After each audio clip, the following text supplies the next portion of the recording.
अस्सलाम वालेकुम फ्रेंड्स, मैं हूँ सना यूसुफ। आज हम बनाएंगे मटन कोरमा। इसके लिए हमने प्याज ब्राउन कर लिए हैं, हरा धनिया और हरी मिर्चें अच्छी तरह से ब्लेंड कर ली हैं थोड़ा सा पानी डाल के। इसमें हम सुरख मिर्चें डालेंगे क्योंकि हम ये देग का कोरमा बनाएंगे। जिस तरह शादियों पे कोरमा बनाया जाता है तो उस हिसाब से रेड मिर्च, ये वो वाली रेड मिर्च है। उसके बाद सूखा धनिया पिसा हुआ है, हल्दी, जायफल पाउडर और दालचीनी का पाउडर, ये वैसे मैंने उबलते हुए गोश्त में डाल दी हैं। मोटी इलायची भी और ये जो सब्ज इलायची है ये भी डाल दी है। तो बाकी इसमें हल्दी, जायफल और दालचीनी है।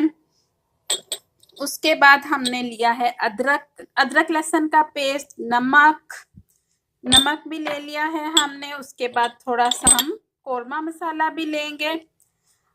उसके अलावा हमने दही लिया है, दही को अच्छी तरह से फेंट लिया है। प्याज हमने ब्राउन कर लिए हैं, प्याज ब्राउन कर लिए हैं और गोश्त हमारा बॉयल हो रहा है। अब हम ने प्याज जो ब्राउन किए हुए हैं उनको हम हाथ से मसल के अच्छी तरह से हम उसको बाद में यूज करेंगे। अभी हम गरम घी में जो हमने मटन लिया है वो डाल देंगे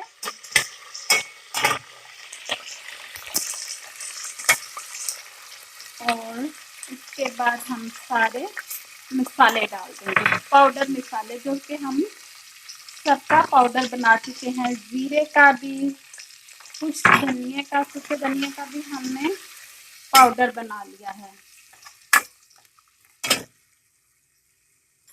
के बाद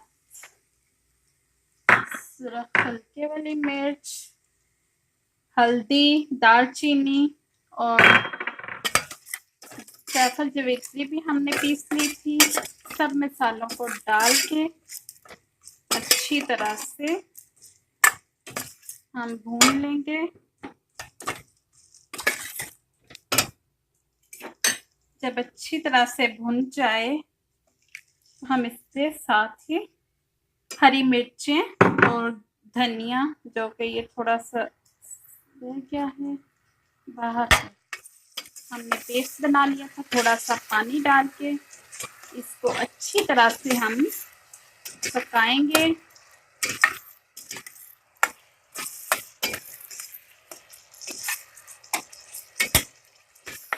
अच्छी तरह से हम पकाएंगे। तो फ्रेंड्स, हमने अच्छी तरह से कोरमा भून लिया है गोश्त को। अब हम इसमें अदरक लहसुन डाल देंगे। अदरक लहसुन डालने के बाद हम इसमें दही भी ऐड कर देंगे। दही ऐड करेंगे और इसको अच्छी तरह से मिक्स करेंगे। दही को हमने अच्छी तरह से फेंट लिया था, जिसकी वजह से दही में किसी किस्म की कोई खुशकियाँ वगैरह कुछ ऐसा नहीं है।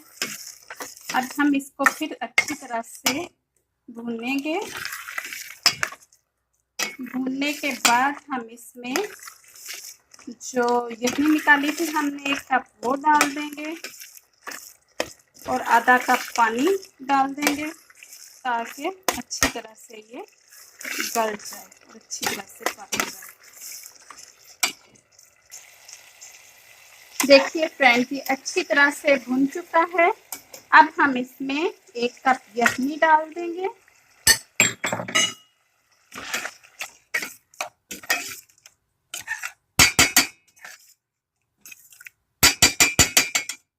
थोड़ा सा हम पानी डाल देंगे ताकि गोश्त मज़ीद अच्छी तरह से गल जाए। अब हम इसको दम पे पकने के लिए छोड़ देते हैं। जी तो फ्रेंड्स, हमारा मज़ेदार कोरमा तैयार है।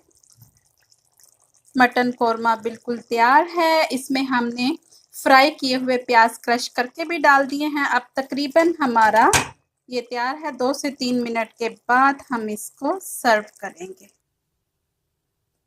जी तो फ्रेंड्स, हमारा मज़ेदार मटन कोरमा रेडी है। बिल्कुल वैसा ही इसका टेस्ट है जैसा शादियों पे मटन कोरमे का टेस्ट होता है। तो आप भी अपने घर में ट्राई कीजिए और अगर आपको मेरी ये वीडियो अच्छी लगी है तो मेरे चैनल को सब्सक्राइब करें, मेरी वीडियो लाइक और शेयर करें। दुआओं में याद रखिए। अल्लाह हाफिज़।